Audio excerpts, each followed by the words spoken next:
Pådraig Harrington is Ireland's most successful sportsman. We've been friends for the last 25 years, both on and off the course.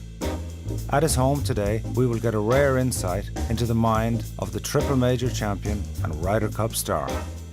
Hi Pådraig, thanks for having us in your lovely home this morning. I had to retire to get an invite here, unfortunately. But to Ryder Cups, is it a high priority for you to make it? It would be a high priority. I would consider it a big disappointment not to make the team, I've got to say. It'd be a letdown for me not to make it. And unfortunately, where I sit with my world ranking, I've missed the 3 easiest points qualifying events and I'm missing the next 4. So the 7 easiest events to get world ranking points, I'm not in at the moment. So I need to do something about it. The position I've put myself in is I will not qualify for the Ryder Cup team with an average year. I need to have a good year to make that team. You need to get in world events and get in majors and perform in them. Yeah, I have to step up. Like other years, if I was in all those events, I'd be gathering points as I'm playing okay, and then a good event would build me up to get enough points, whereas I'm not gathering any points now. You need to work the system in order to pick up easy points, and unfortunately, I've dropped down far enough that I'm not in a position to find those easy points, so I'm actually going to have to play very well to get into the team. Will it take a little bit of pressure off in the sense that, because you made a huge effort for Celtic Manor? I felt at Celtic Manor, clearly I was an experienced player and they needed that at the time. There's a lot of experienced players going into this Ryder Cup. The players are getting older in themselves. The great thing about the European Ryder Cup team is they've successfully changed to a young team. Yes. The young team is successful and they're going to be there.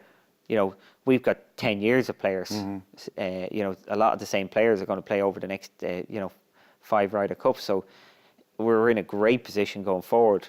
Whereas they were looking for experience the last time, the likelihood is they have it this time. So I'm not necessarily going to fill. I'm talking myself out of getting a pick here. No, I think you're okay. It's a bit early for that, but I think you performed really well. Well, there's no doubt that I'm looking at last year as being a below average year.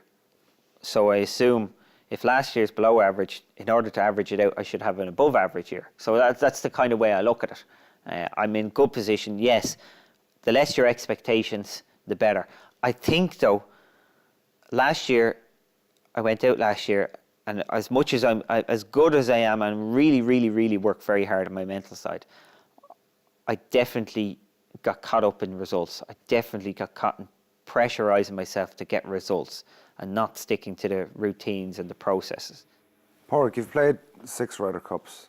I would guess that of your obviously 6 different captains, that Langer would be the more of all the players similar to you in his makeup and the way he's gone about his career. Would he be your favourite captain? They were all different captains, that's for sure. I don't know, there's no doubt Langer has been a role model for me in my own career, and there's no doubt I definitely would have wanted to put him up there and had him as a captain. Was he the best captain? I'm not saying certainly not saying he wasn't the best captain, but he captained exactly how you would expect him to captain. Okay. So I got like a rebuke after the first day. I hit a 5-wood 294 yards into a water hazard on, I think, the 5th hole in Oakland Hills, to which we sat down at the team meeting and he announced to the table, he says, now, we'll have nobody laying up into the water hazard on number 5 tomorrow. As in, that's his style. Yeah. He was on every par 3 tee box to tell you what club to hit. And he was very involved. Very involved. Are you more comfortable in that style, or someone like Sam was probably a lot more emotional? Yeah, Sam and Woodsy were very much the arm around the shoulder and, come on, I believe in you, and bring that confidence to you. There's no doubt about that. I think Monty was in that style too. Mm-hmm.